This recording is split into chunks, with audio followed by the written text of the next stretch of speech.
Anne O'Neill and Ian Niven from Brent Mencap illustrate the current situation. What happens to people with a learning disability from a young age?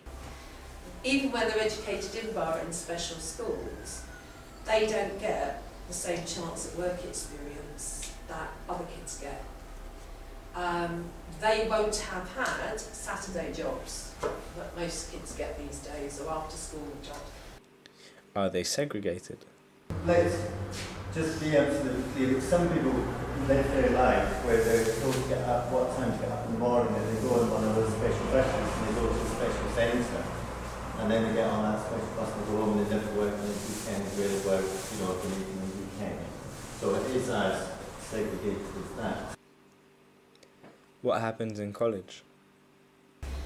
A lot of times what will happen is the connections PA will kind of look for a link course or a specific college course which will be quite often termed independent skills. It will be a link course, it will be life skills or independent living skills or something like that. And basically it will be a college-based course where they'll be in college 30 weeks of the year, 36 weeks of the year, they'll get bused to the college, bused home again in a lot of cases.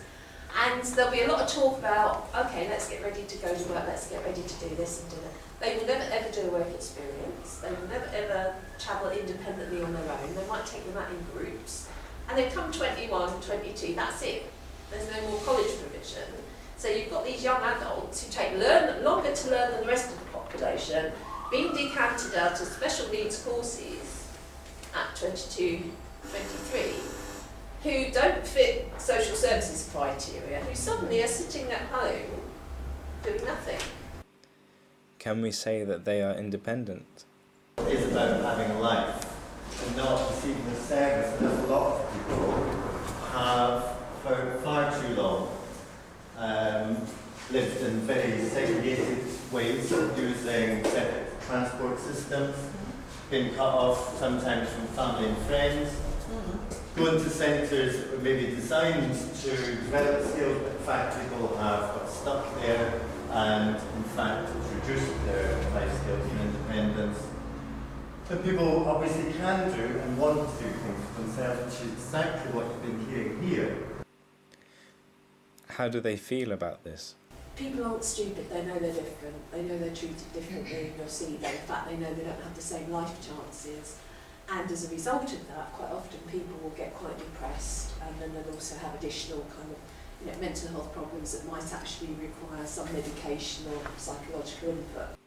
What do our political representatives provide for them?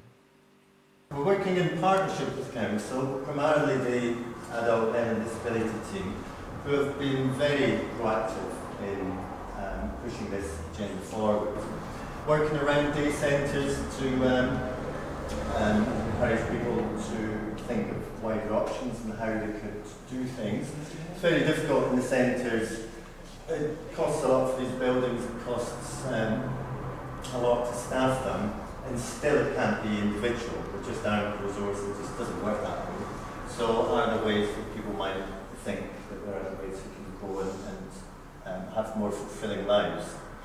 And it's a difficult process, that. A lot of people have been there in these centres a long time, and knowing what else is out there and being confident to go, it's not an easy thing.